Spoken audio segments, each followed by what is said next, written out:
ou deixamos de fazer, ou do que temos. Então não é aquele amor despertado pelas nossas posses, pelo que nós fazemos, pela nossa carinha, né, pelos nossos belos olhos, não é esse. É o amor de verdade, independentemente do que a gente seja, do que a gente faça, do que a gente tenha, né? Esse amor, quando existe o amor de mãe, é ele. É esse. A gente pode falar qualquer coisa de um filho, a gente pode... Ai de quem fale uma linha sequer daquilo que a gente pensa a respeito, às vezes, de um filho. A gente pode, mas ninguém mais pode. Porque quando a gente enxerga defeitos nos filhos, não quer dizer que a gente não os ame. A gente só não está sendo conivente, mas está ali, ó, do lado. Quando existe um amor de mãe de verdade, isso não acaba nunca, isso é para a eternidade, é o último apelo da dimensão dos espíritos, para que a gente possa desfazer mágoas, né, e sentimentos inferiores que possam ainda existir entre essas almas. Então o amor de mãe, quando ele existe, que muitas vezes ele não existe, é apenas uma afeição, uma ligação, uma coisa mais biológica, mais material. Tem mães que matam, jogam o filho pela janela, jogam no lixo, jogam no mar, jogam no rio. Mas graças a Deus é uma minoria, que a maioria é esse amor incondicional. E a criança, o filho tem por nós só nos primeiros anos de nascido. Aliás, nos primeiros meses, digamos melhor. Depois é também cheio de condição. Cheio de condição. Mas por quê? Porque a gente ensina. É a gente que ensina isso para eles. Qual é a mãe que nunca falou assim para um filho? Ou para um sobrinho? Olha, se você comer tudinho, a mamãe vai gostar de você. Olha, se você ficar bonzinho, estudar direitinho, a mamãe vai te adorar. O que ele começa a entender? Bom, se eu não comer, ela não vai gostar. Se eu não for bonzinho na escola, ela não vai gostar. Então ela já aprende aquele amor condicionado a alguma coisa. Eu tenho que ser assim, eu tenho que ser dessa forma, eu tenho que ser assim, assado, para que eu possa ser amado por ela. Começa ali o sentimento de normose. Normose é uma doença, né? Porque tudo é ose, artrose, né? Não tem? As doenças tudo com ose. Aí a gente tem até medo desse sufixo ose. Principalmente depois de certa idade. Eu já comecei, eu tô com artrose no joelho, coisa horrorosa, né? Pois é. Aí é a normose. O que é normose? A gente tem que estar num padrão para a gente ser amado. Qual é o padrão para ser admirado e amado? Pesar até uma certa quantidade de quilos, não pode passar daquilo ali, que tem que estar na linha. Tem que ser bonitinho, tem que estar bem arrumadinho, tem que fazer um curso, uma universidade, alguma coisa, porque tem que ter cultura. Então, aí é aquele sentimento de normose, aquela doença do momento, né? Se a gente não estiver dentro desses padrões, a gente pode não ser amado, pode não ser aceito no emprego.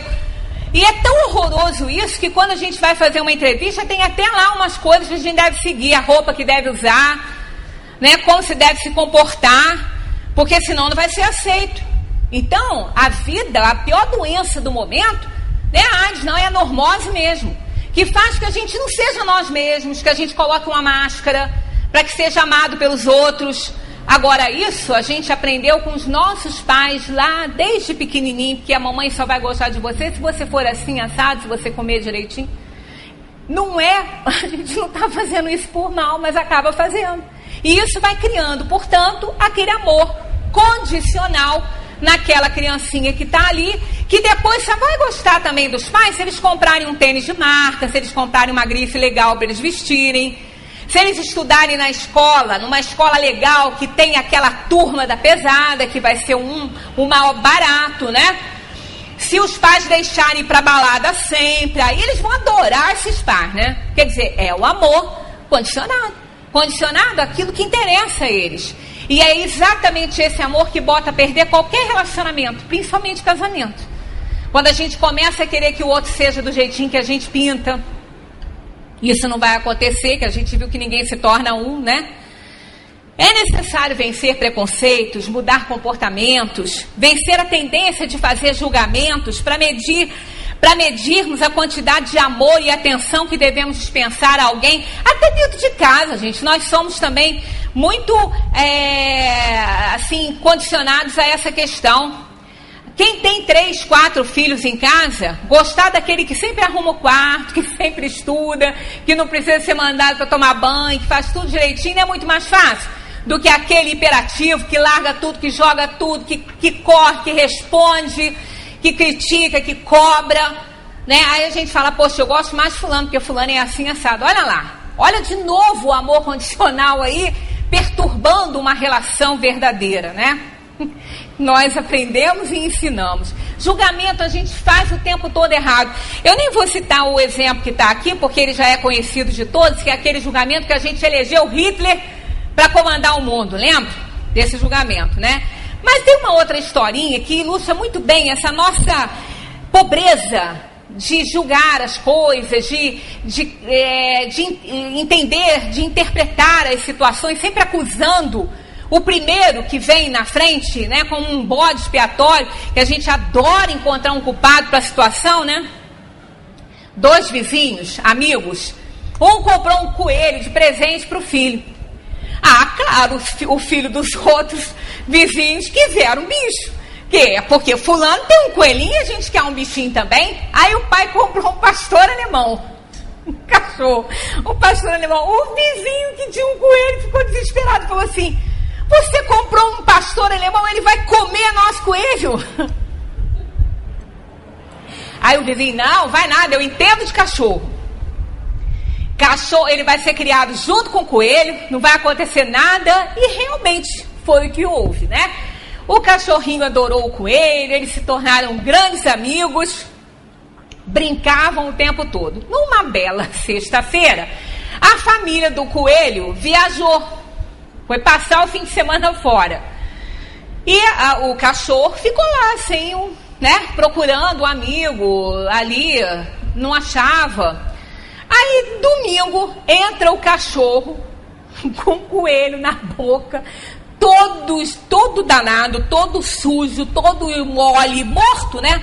Com o cachorro. A família ficou desesperada. Falou, não falei lá. Que a mulher falou, olha que esse cachorro vai matar o coelho do vizinho. Não, o marido falou que entendia de cachorro. Aí agora, o que fazer? O que fazer quando a família voltasse que visse que o coelho tinha sido morto pelo cachorro? Aí bateram no cachorro, escorraçaram o pobre do cachorro. Mas alguém teve a brilhante ideia de dar um banhozinho no coelho, arrumar, perfumar e botar ele lá na casinha dele com patinha cruzada e tudo assim. Para que eles, quando chegassem, vissem que o coelhinho poderia ter morrido do coração, né? Tá, fizeram isso, mas quase mataram o pobre do cachorro. A família chegou e quando eles ouviram o burburinho, o alarido, entenderam, descobriram que o cachorro matou o coelho, e agora? Aí vem o dono correndo, o coelho. Aí o outro vizinho, pois é, o que aconteceu? Ele falou assim, não sei o que aconteceu. Parece que eu vi um fantasma. Nosso coelho morreu na sexta-feira, nós enterramos o bicho. E o bicho tá lá na casa dele limpinho e perfumado. Pois é. Olha, o pobre do cachorro levou uma culpa que não tinha. Ele deve ter ficado atrás do amigo o fim de semana inteiro, procurando o amigo para brincar. De tanto procurar, encontrou o lugar lá que ele estava enterrado, cavou, desenterrou e levou para o dono ver. Olha, meu amigo. Coitadinho do animal. E só apanhou e foi escorraçado. Quantas vezes nós não somos esse dono de cachorro, hein, na vida da gente? Quantas vezes nós nos escorraçamos as pessoas que a gente gosta por causa de má interpretação, por causa de preconceitos, por causa de uma série de coisas ruins que já deveriam estar longe da nossa atividade, não é? Mas, na verdade, não é bem assim que acontece, porque nós somos muito cheios de preconceito. A maior parte do amor que experimentamos é extremamente condicional.